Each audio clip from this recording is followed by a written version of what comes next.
오늘 우리에게 주시는 하나님의 말씀은 욥기 32장 1절에서 22절 말씀입니다. 욥기 32장 1절에서 22절 말씀입니다. 구약성경 792면에 있습니다. 말씀을 함께 보시겠습니다. 욥이 자신을 의인으로 여김으로 그 세 사람이 말을 그치니 람 종족 부스 사람 바라겔의 아들 엘리후가 화를 내니 그가 욥에게 화를 내면 욥이 하나님보다 자기가 의롭다 함이요 또 세 친구에게 화를 내면 그들이 능히 대답하지 못하면서도 욥을 정죄함이라. 엘리후는 그들의 나이가 자기보다 여러 해 위이므로 욥에게 말하기를 참고 있다가 세 사람의 입에 대답이 없음을 보고 화를 내니라. 부스 사람 바라겔의 아들 엘리후가 대답하여 이르되 나는 연소하고 당신들은 연로하므로 뒷전에서 나에게 의견을 감히 내놓지 못하였노라. 내가 말하기를 나이가 많은 자가 말할 것이요 연륜이 많은 자가 지혜를 가르칠 것이라 하였노라. 그러나 사람의 속에는 영이 있고 전능자의 숨결이 사람에게 깨달음을 주시나니 어른이라고 지혜롭거나 노인이라고 정의를 깨닫는 것이 아니니라. 그러므로 내가 말하노니 내 말을 들으라. 나도 내 의견을 말하리라. 보라, 나는 당신들의 말을 기다렸노라. 당신들의 슬기와 당신들의 말에 귀를 기울이고 있었노라. 내가 자세히 들은즉 당신들 가운데 욥을 꺾어 그의 말에 대답하는 자가 없도다. 당신들이 말하기를 우리가 진상을 파악했으나 그를 추종하는 자는 하나님이시요 사람이 아니라 하지 말지니라. 그가 내게 자기 이론을 제기하지 아니하였으니 나도 당신들의 이론으로 그에게 대답하지 아니하리라. 그들이 놀라서 다시 대답하지 못하니 할 말이 없었음이었더라. 당신들이 말없이 가만히 서서 다시 대답하지 아니한즉 내가 어찌 더 기다리랴. 나는 내 본분대로 대답하고 나도 내 의견을 보이리라. 내 속에는 말이 가득하니 내 영이 나를 압박함이니라. 보라, 내 배는 봉한 포도주통 같고 터지게 된 새 가죽 부대 같구나. 내가 말을 하여야 시원할 것이라 내 입을 열어 대답하리라. 나는 결코 사람의 낯을 보지 아니하며 사람에게 영광을 돌리지 아니하리니 이는 아첨할 줄을 알지 못함이라. 만일 그리하면 나를 지으시니가 속히 나를 데려가시리로다. 아멘. 오늘 32장부터 이 37장까지 말씀에는요, 욥의 세 친구 외에 갑자기 새로운 인물이 등장하여 말하기 시작합니다. 바로 엘리후란 사람입니다. 이 엘리후란 이름의 뜻은 그는 나의 하나님이시다란 뜻이고 2절 말씀에 나오듯이 그가 람 족속 부스 사람 바라겔의 아들이라고 나옵니다. 이 아버지 바라겔이란 이름의 뜻도요, 분석해 보면 바락엘, 즉 하나님이 축복하셨다란 뜻입니다. 이것으로 볼 때 아마 그들은 신앙의 가정으로 보입니다. 게다가 부스 사람이라고 했는데요, 이 창세기 22장 21절에 보면 아브라함의 형 나홀의 자녀들 중에 우스가 맏아들이고 부스가 동생으로 나옵니다. 그리고 욥기 1장 1절에 보면 우스 땅에 욥이라 불리는 사람이 있었는데 라는 말로 시작하는 것으로 볼 때 아마 엘리후는 욥과 이렇게 가까운 친인척 관계로 가까이 살았던 사람인 것 같습니다. 아마 욥이 고난을 당했다는 소식을 듣고 찾아왔지만 욥이 세 친구들과의 대화를 나누고 있었고 자신은 아마 나이가 젊은 층에 속하니까 고대의 예법상 연장자들의 대화에 지금까지 끼지 못했던 것으로 보입니다. 하지만 이렇게 장시간에 걸쳐 서로 욥과 세 친구들의 대화를 이렇게 나누는 것을 주의 깊게 듣고 있던 엘리후가 이제 더 이상 대화가 진행되지 않고 서로 답답한 상황에 딱 놓이게 되니까 드디어 참고 참았던 말을 쏟아내기 시작하는 거죠. 그 내용이 37장까지 이어집니다. 오늘 본문은 그 중에서도 자신이 왜 이렇게 발언을 하게 되었는지에 대한 이유를 말하면서 자신의 말을 시작하는 부분이 바로 오늘 본문의 내용입니다. 오늘 본문의 내용을 세 단락으로 나누어 보면 이렇습니다. 엘리후가 1장 1절에서 5절까지 말씀해 보면 엘리후가 딱 등장하면서 나옵니다. 그리고 6절에서 14절 말씀까지 보면 욥의 세 친구들에게 이제 말을 내기 시작하는데요. 자신들이 말을 하게 되는 이유에 대해서 설명을 합니다. 그리고 세 번째 15절에서 22절 말씀까지는요. 엘리후가 드디어 자신의 반응을 본격적으로 시작하는데요. 자신이 할 말이 많다면서 발언을 내기 시작합니다. 단락별로 자세히 살펴보도록 하겠습니다. 첫 번째 단락인 엘리후의 등장에 대해서 나오는 내용입니다. 1절과 2절 말씀을 읽어보면 이렇습니다. 욥이 자신의 의인으로 여김으로 그 세 사람이 말을 거치니 람 종족 부스 사람 바라겔의 아들 엘리후가 화를 내니 그가 욥에게 화를 내면 욥이 하나님보다 자기가 의롭다 함이요라고 말씀이 나옵니다. 엘리후가 등장하죠. 그런데 이 등장하는 모습이 좋지 않습니다. 화를 내면서 갑자기 등장하게 되죠. 화를 내는 이유가 뭐라고 얘기하냐면 욥이 하나님보다 자기가 의롭다 하기 때문이라고 합니다. 그런데 욥은 가만히 살펴보면요, 정작 그렇게 말한 적이 없습니다. 사실 이 말은 욥의 친구였던 엘리바스가 욥의 말에 대해서 평가하면서 한 말 중에 나옵니다. 욥은 오히려 또 9장 2절 말씀에 보면 욥은 이렇게 말했습니다. 나와 인생이 어찌 하나님 앞에 의로우랴 라고 말했던 적이 있습니다. 그런데도 엘리후는 욥의 말을 마치 자신의 마음대로 판단해버리고 그 판단에 따라 화를 내는 거죠. 욥에게만 화를 내는 게 아닙니다. 3절 말씀해 볼까요? 또 세 친구에게 화를 내면 그들이 능히 대답하지 못하면서도 욥을 정죄함이라 라고 말씀합니다.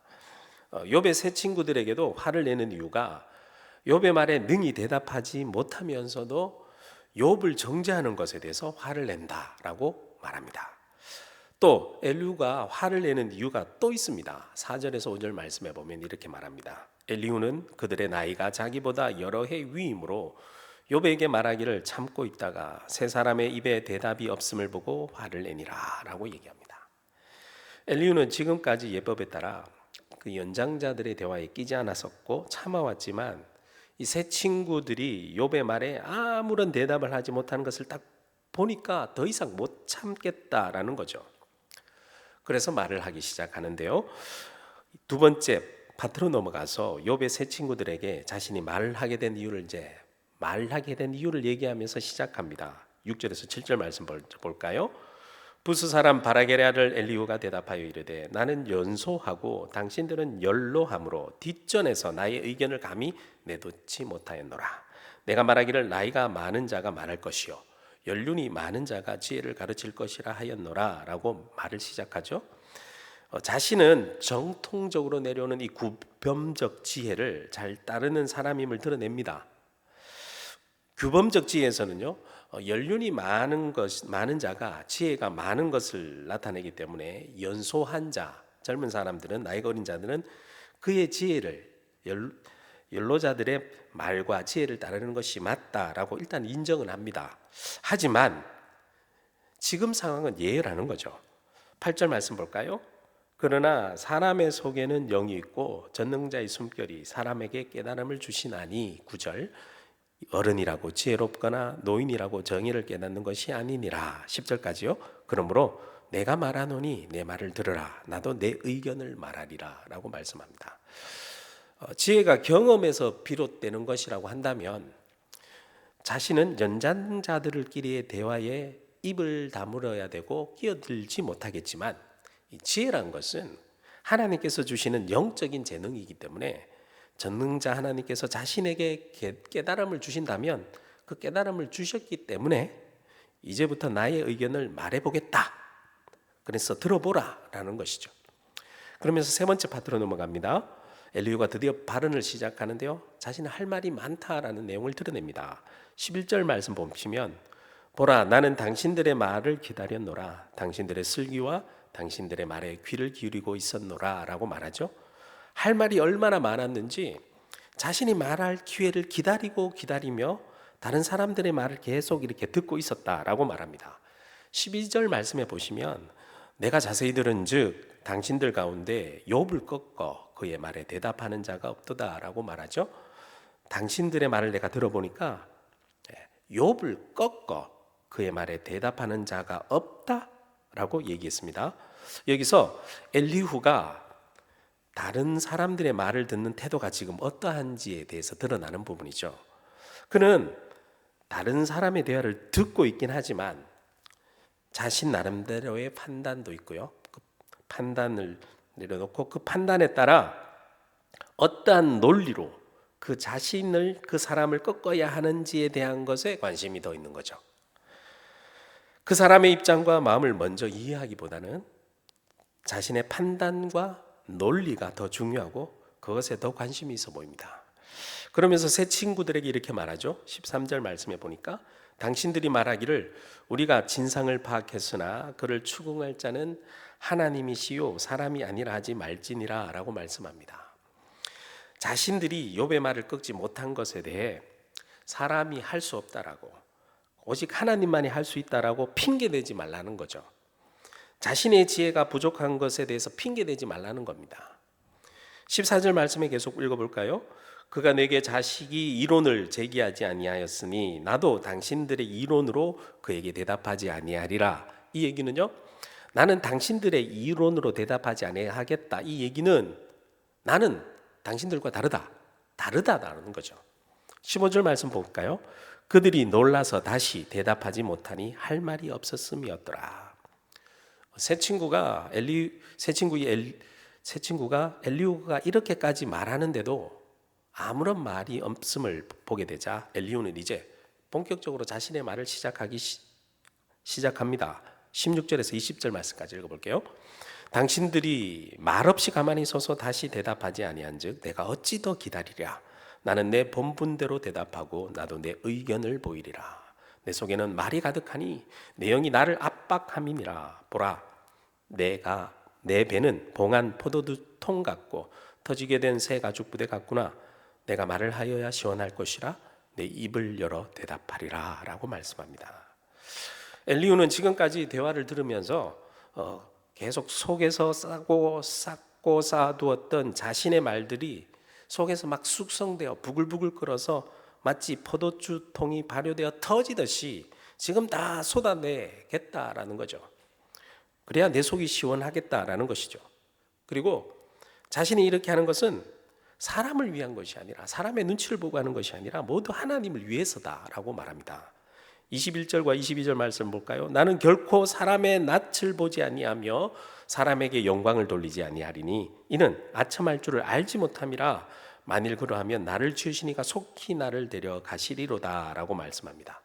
자신은 지금 정정당당하고 하나님 앞에 한 점 부끄럼 없이 솔직하게 자신의 말을 쏟아내겠다라고 하고 있는 거죠. 자, 오늘 본문 말씀에 보듯이 오늘 이 말을 시작으로 엘리후는요 37장에까지 이렇게 긴 장에 걸쳐서 계속 엘리후는 말을 이어나갈 것입니다. 과연 엘리후는 욥의 고난에 대해서 어떻게 말할 것이고 또 그 고난을 통한 하나님의 뜻에 과연 무엇인지 엘리후는 우리에게 어떻게 잘 풀어 설명할 줄 것인지 나는 다르다라고 얘기했으니까 기대해 볼 만하죠. 욥과 새 친구들의 대화를 들으면서 그토록 화를 버럭 내면서까지 자기의 말을 이렇게 쏟아내는 것을 보면 자신 있는 듯이 보입니다. 계속해서 욥기 말씀을 묵상해 나가면서 엘리후의 말을 주의 깊게 이렇게 살펴볼 필요가 있겠습니다. 그런데 저는 오늘 말씀을 묵상하면서 엘리후의 태도에 계속 마음이 걸리는 겁니다. 첫 번째, 엘리후가 욥과 새 친구들에게 화를 내는 것은 과연 정당한 것인가 라는 겁니다. 나름대로 정당한 이유를 대면서 이야기를 시작했죠. 하지만 금방 그 엘리후의 정당한 이유에 대해서 뭔가 이렇게 금방 반박할 수는 없지만 마음이 계속 찜찜한 것은 사실입니다. 두 번째 걸리는 건요, 엘리후는 자신 있게 자신이 하나님으로부터 깨달음을 얻었다, 지혜를 얻어서 지금 자신은 확신을 가지고 오직 사람의 눈치를 보지 않고 하나님의 영광을 위해서, 하나님을 위해서 발언한다라고 합니다. 하지만 계속 마음이 찜찜한 것은 정말 그게 맞는가라는 것입니다. 제가 목회를 이렇게 하면서 교회 안에서 다툼이 생기고 분쟁이 일어나는 것도 그래서 논쟁이 이렇게 일어나는 경우를 볼 때가 있죠. 그럴 때마다 가만히 각자의 말들을 들어보면 모두 다 자신들의 판단과 입장에서 올바른 의견들을 말한다라고 합니다. 모두 다 그들이 주장하기는 자신들의 개인적인 생각이 아니라 다 교회를 위한 의견이다라고 말합니다. 자신의 의와 생각은 손톱만큼도 없고 오직 하나님의 영광을 위해서 내가 이렇게 분연히 일어나서 목소리를 높인다라고 말을 합니다. 하지만 그 말을 듣는 상대편에서는요, 또 그 얘기를 듣고 자신들이 할 말이 속에서 부글부글 끓어올라 엘리우처럼 포도주통이 터지듯이 자신들의 의견을 막 쏟아내기 또 시작하죠. 그러다 보면 이젠 서로 걷잡을 수 없는 상황으로 치닫게 되는 것을 참 많이 보았습니다. 여러분, 과연 이것이 맞는 것일까요? 그때 참 답답하죠. 그렇게 막 시끄러울 때 하나님께서 짠 나타나셔서 즉각 판결해 주시면 좋을 텐데 제 경험상 하나님은 그럴 때 항상 침묵하셨던 것 같아요. 그러니 교회가 서로 이렇게 다투다가 싸우다가 논쟁으로 치닫다가 이리저리 쪼개지고 갈라지게 되는 것을 참 많이 보았죠. 저는 잘 모르겠습니다. 무엇이 맞는 것인지 무엇이 옳은 것인지 저는 아직 지혜가 없어서 잘 모르겠습니다. 무엇이 옳고 그런지 따지는 것조차 맞는 것인지도 잘 모르겠습니다. 여러분은 어떻게 생각하십니까? 답답하게도 하나님께서는요, 끝까지 침묵으로 일관하세요. 37장까지 엘루일 후의 발언이 쭉 이어나가는 동안 하나님께서 그 중간에 아무런 말씀이 없으세요. 하나님은 엘리운이 발언을 다 마치고 딱 끝나고 난 다음에 38장에 가서 엘리우에게 말하는 것이 아니라 욥에게 말씀을 하시는 것으로 하나님께서 말씀하십니다. 그때까지 우리의 생각과 판단들은요, 우리가 어떻게 내릴 수가 없어요. 그러한 일들이 오늘날 교회도 많이 일어나고 있습니다. 그렇다면 우리는 어떻게 해야 될까요? 우리 모든 판단들은 내려놓고 하나님의 말씀에 계속해서 귀를 기울여야 되겠죠. 앞으로 엘리우의 말씀 계속 이어질 겁니다. 그 말들을 따라서 엘리우의 말을 주의 깊게 살펴보면서 하나님의 뜻이 무엇일까 고민하는 시간이 되었으면 좋겠습니다. 교회 안에서 그러한 일들이 있을 때 하나님의 뜻이 과연 무엇일까 고민하는 그러한 필요가 있을 줄로 믿습니다. 앞으로 욥기 말씀이 맞춰질 때까지, 하나님의 말씀이 등장할 때까지 계속해서 그러한 고민을 안고 말씀에 귀를 기우는 시간 되시길 주님의 이름으로 축원합니다. 기도드리겠습니다. 사랑이 풍성하신 하나님 아버지, 엘리후가 등장하면서 자신 있게 자신은 하나님의 뜻을 깨닫고 지혜를 말한다고 말하면서 발언을 하지만 화를 내면서 말하고 욥과 세 친구들에게 화를 내는 것이 과연 정당한 것인지, 아니면 그러한 쏟아내는 말들 속에서 하나님의 침묵 속에서 정말 우리들은 무엇이 옳고 그른지 판단을 할 수 없는 상황이 있을 때 우리는 누구의 말을 들어야 될 것인지 혼란스러울 때가 많습니다. 오늘날 교회에서 그러한 일들이, 똑같은 일들이 교회 안에서 일어날 때도 많은데 우리는 그럴 때 과연 누구의 소리를 들어야 되고 무엇을 따라야 하는지 우리는 판단할 수 없을 때가 많습니다. 오직 하나님의 말씀이 그러할 때 더욱더 필요하고 하나님의 말씀을 기다릴 수 있는 인내가 더욱더 필요한 줄로 믿사오니 하나님이 말씀하실 때까지 우리들의 모든 판단은 내려놓고 하나님의 말씀을 듣고 그 다음에 하나님의 말씀을 따라 살아갈 수 있고 판단할 수 있는 저희들이 될 수 있도록 인도하여 주시옵소서. 엘루의 발언을 모두 다 듣고 하나님의 말씀하실 때까지 침묵하는 기간 동안 우리들도 말씀 가지고 기도로 침묵하는 기간을 가질 수 있는 저희들이 될 수 있도록 인도하여 주시옵소서. 연말이고 많은 행사들, 교회 행사들 분주한 가운데 지내게 됩니다. 한 해 마무리를 하나님 말씀 가지고 고민하며 묵상하면서 한 해를 되돌아보면서 하나님의 뜻을 발견하고 새롭게 다가오는 해에 우리들이 과연 어떠한 말씀을 붙잡고 살아가야 할지 깊이 생각하면서 보낼 수 있는 연말이 될 수 있도록 인도하여 주시옵소서. 감사드렸고 예수 그리스도 이름으로 기도드립니다. 아멘.